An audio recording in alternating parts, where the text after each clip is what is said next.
Welcome back to another edition of Danomax Wrestle Station, where I take a look back at what I've been doing. I've been looking at past pay-per-views off the WWE Network, and just random different ones. So for this week, this time, I watched King of the Ring 2002, and it was actually the last King of the Ring pay-per-view. The King of the Ring pay-per-view, I believe, started in 1993. It did help launch some careers. Notable King of the Rings: Triple H, Bret Hart, Owen Hart, Kurt Angle.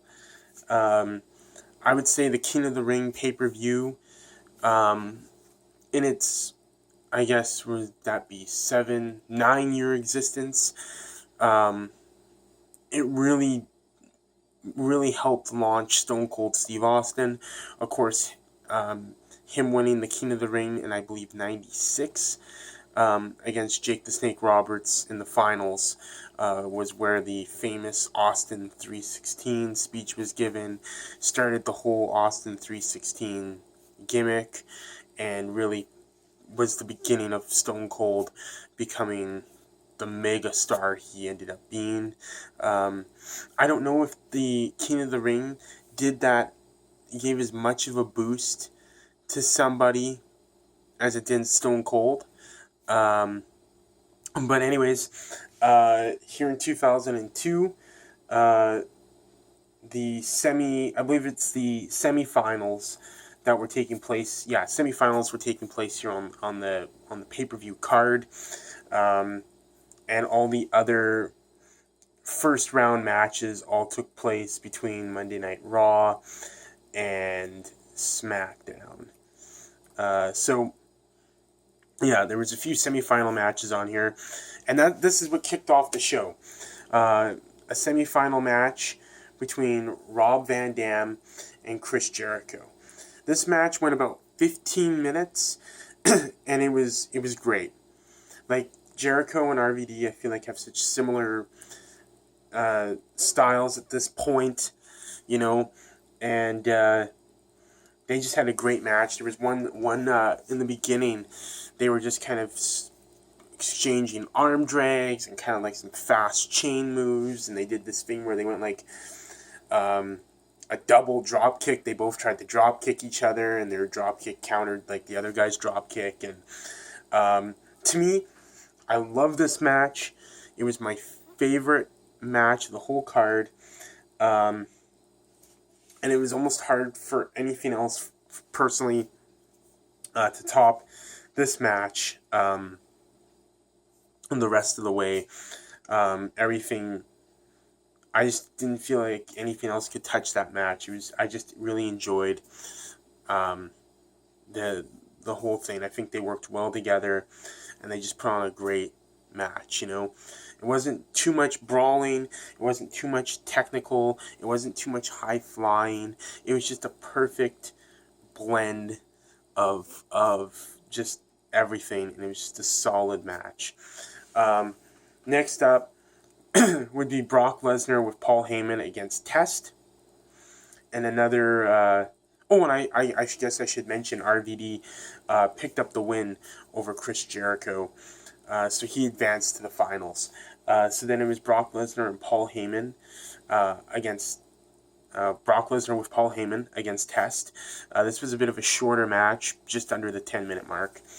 And Lesnar would pick up the win.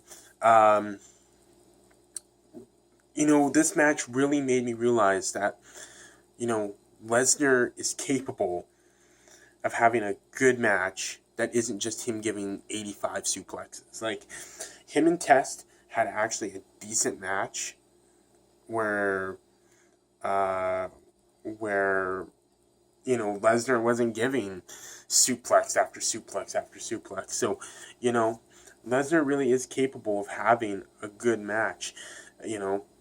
He's probably more meant for those 10-minute, matches, but, probably can't go, you're not going to see him in any Iron Man matches, but he can put together, or be a part of at least, a decent almost 10-minute match with it not just being Suplex City for 25 minutes.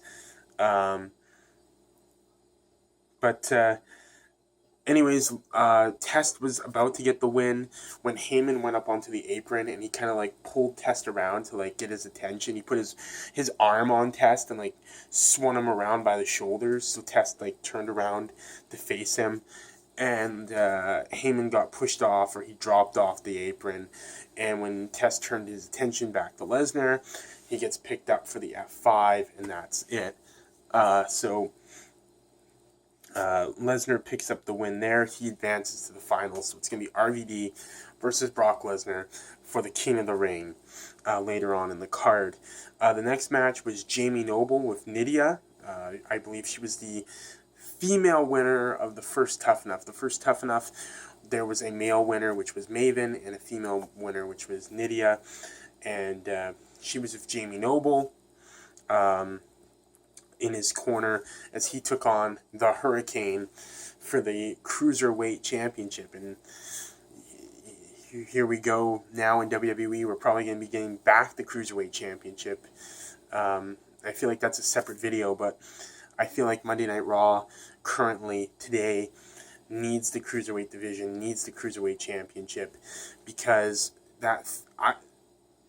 and this is probably getting away from this, but if I can quickly kind of go in a different direction for a second, I feel like currently, as of right now, September 6th, 2016, with Monday Night Raw, after the brand split, they have enough to make a decent 2-hour Raw, but they don't have enough to make a 3-hour Raw. That's why, no matter how good Raw might be, it's always not going to be a great episode, because they simply don't have enough to carry it that far. But the Cruiserweight division may be a way to keep Raw consistently good for 3 hours, even if they dedicate an hour to the Cruiserweights. I mean, and especially with none of us, not everybody has the WWE Network, not everybody's watching the Cruiserweight Classic, and even for those who have, I think you'll just be a new excitement and fresher matches on Raw, watching some of these Cruiserweight Classic guys that they're going to keep and for this division, and current guys that they're going to put into that division, like maybe Neville. And I think it's just going to give us some fresh matches for Raw. But to try and get back to King of the Ring 2002 here, Jamie Noble with Nydia against the Hurricane for the Cruiserweight title. Decent match. Actually was a lot better than I thought it was going to be. I thought this was going to be a match where, if you were watching it on Raw and you recorded it, you would be hitting that fast forward button, but it actually entertained me. It was actually a pretty fun match. It was one of the top 3 matches. Or actually, I'm wrong there. I was going to say it was one of the top 3 matches in terms of length, but there was some others a little higher. But still, it was it was about a 10-15 minute match. It was perfect time, and it was just a fun match. Jamie Noble would pick up the win over the Hurricane. There would be a lot of Nydia getting involved, Jamie Noble being the heel, but Jamie Noble would win the Cruiserweight title in what was a really fun title match. After that, it was Ric Flair against Eddie Guerrero. Ric Flair saying, he has one more run in him and this and that, and so he gets into a thing with he gets into a thing with Eddie Guerrero and Chris Benoit, and it leads to a match between Flair and Eddie Guerrero at King of the Ring. And Benoit comes down at one point, and he's just kind of staying outside the ring. And when they get their moment to cheat, Benoit kind of like drags Flair out to the outside and puts him in the crossface. And but then Bubba Ray Dudley, when the ref isn't looking, comes... I don't know. The ref is... escorting Benoit out. He didn't see Benoit do the crossface, but he sees Flair down. He sees Benoit. He's like, "What are you doing? Did you do this? Get out of here." And while the ref is escorting Benoit out, Bubba Ray Dudley comes into the ring behind Eddie Guerrero, hits the Bubba Bomb. Flair crawls into the ring. The ref comes back. Flair covers. 1, 2, 3. Benoit rushes back. Flair escapes, gets the win. And it was a good match. I mean, it's Eddie Guerrero, it's Ric Flair, both talented guys in the ring. And they had a decent match. I feel like maybe with those two names, you would expect more than a decent match. But, I mean, it wasn't like blew me away, but it wasn't bad either. It was a decent match. Like I said, the RVD and Chris Jericho match really blew me away to start off the show. I thought it started the show off with a lot of energy, and so it was hard for something to come and top that for me. But not a bad match by Flair or Guerrero at all. The sixth match was Molly Holly challenging Trish Stratus for the women's title. This was actually the shortest match on the card. Actually, no.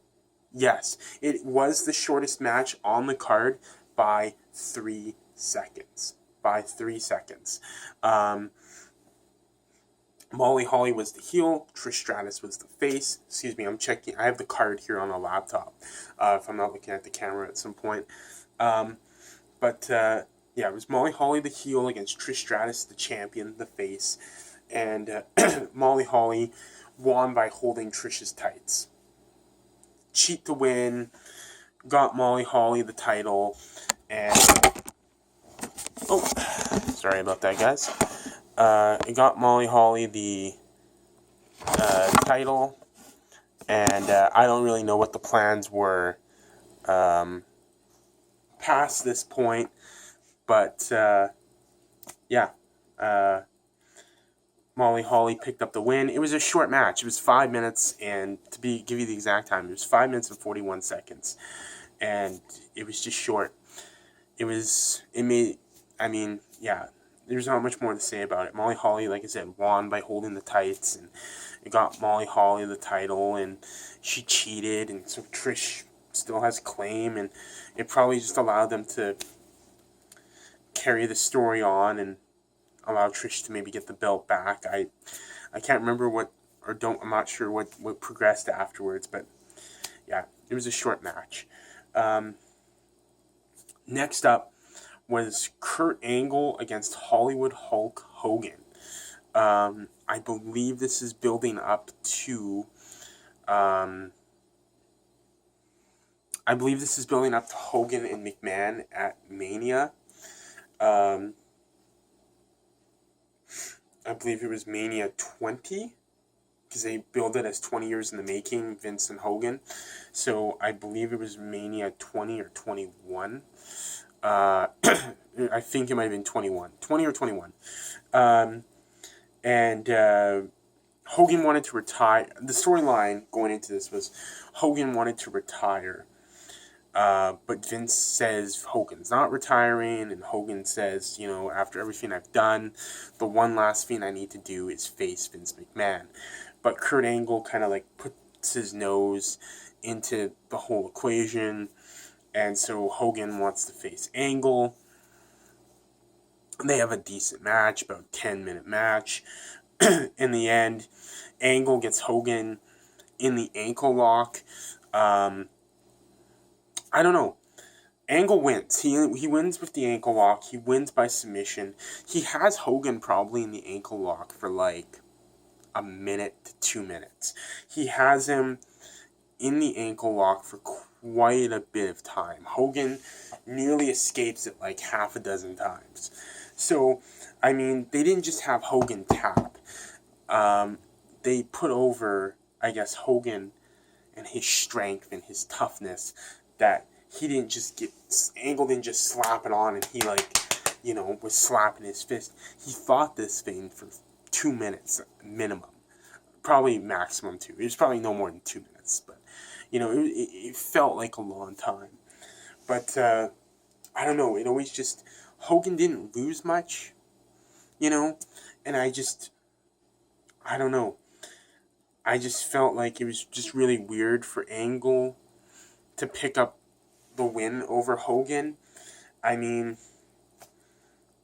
at this point in 2002, based off of this point in the 2000s, based off of other events that I've watched so far around this time, Angle's pretty over. Everybody's chanting, you suck," with his music. And just much like how people chant now with John Cena's music. John Cena sucks.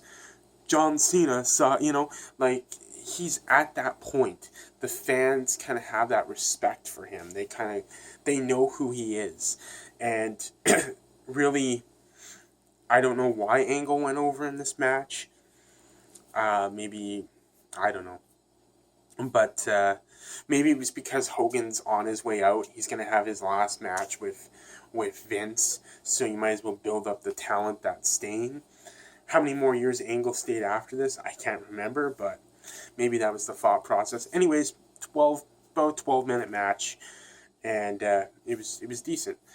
The disappointment was match 8. Or match 7 on the main card. Match 8 on the whole card that is listed here, including the Heat match, which I didn't watch. I didn't watch the Sunday Night Heat match. Mostly because it wasn't on the pay-per-view thing off the network. Although I probably could look up the Heats. I think they have Sunday Night Heats up. But anyways, it was the second last match. Brock Lesnar with Paul Heyman against Rob Van Dam for the 2002 King of the Ring. This match was 5 minutes and 44 seconds.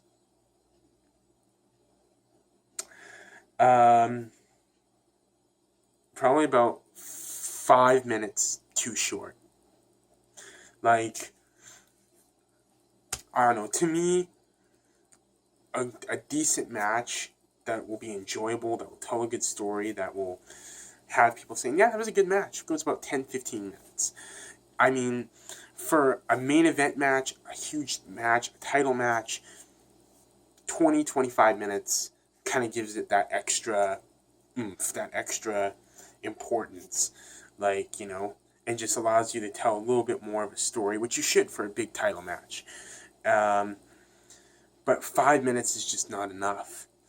And especially for the King of the Ring. And may I add, I don't know if they did this in the past King of the Rings. I don't think they did. I think it was simply just for the prestige of being the King of the Ring and getting the crown and the everything, all the stuff.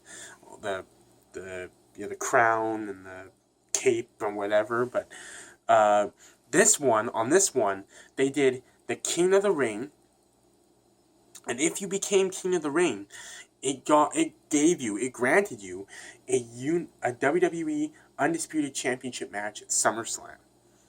So you are getting an opportunity by not only do you become King of the Ring, but you get a shot at the title on one of the biggest shows of the year. And it goes 5 minutes. Now,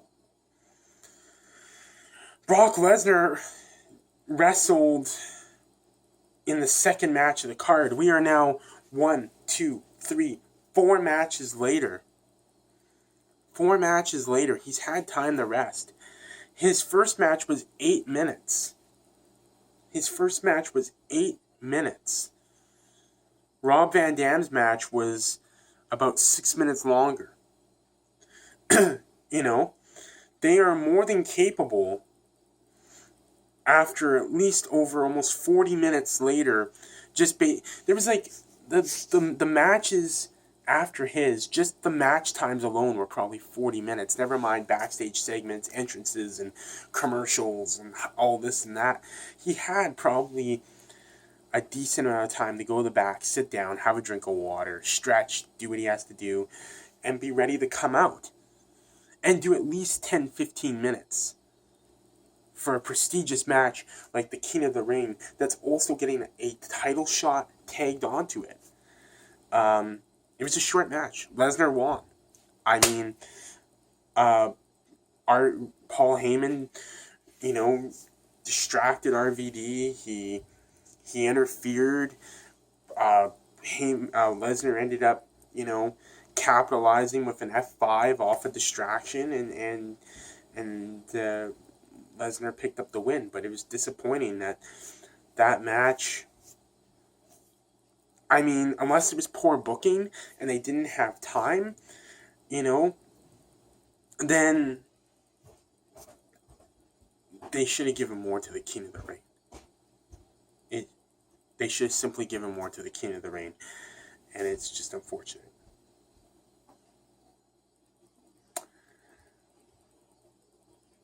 The final match. Sorry. Oh, sorry, guys. Sorry. Making sure I had some facts here correct. I was going to mention something, but I was just double checking my notes, and the camera doesn't want to stay up today. But yeah, it was just disappointing, and they should have done more for King of the Ring. But moving on from that match to the main event, for the WWE Undisputed title, it was The Undertaker versus Triple H. 23 minutes of just brawling, a lot of shenanigans, the main ref getting knocked out, the ref coming in for place of him getting knocked out. The Rock got involved because The Rock wanted a shot at the title, so he's down at the commentary booth, and Taker takes him out in order to get the chair that he was sitting on to use it on Triple H. And just a lot of... And then when the ref's down, The Rock comes in and he hits the rock bottom on Undertaker, and Triple H was bloody. He got hit by Rock with the chair by accident. He was going for Taker, and Triple H, after Taker's rock bottom, goes over and puts his arm across, and of course the ref 1-2, and Taker kicks out. So it was just a lot of kind of shenanigans and false finishes, sort of. And in the end, Triple H hit the pedigree on Taker. The ref, the initial ref, was still kind of like knocked out. Triple H kind of gets up from the pin attempt, tries to drag the ref over. As he's dragging the ref over, Taker hits the low blow, and then he rolls Triple H up and holds the tights, pinning him down so the ref can count 1, 2, 3. I mean, Taker was clearly being a cocky, arrogant heel at this point, so it makes sense that he wins that way. But, it's always unfortunate, I feel like, when your title is decided that way.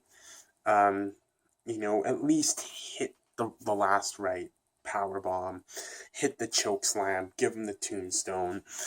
But to do it that way, I don't like it.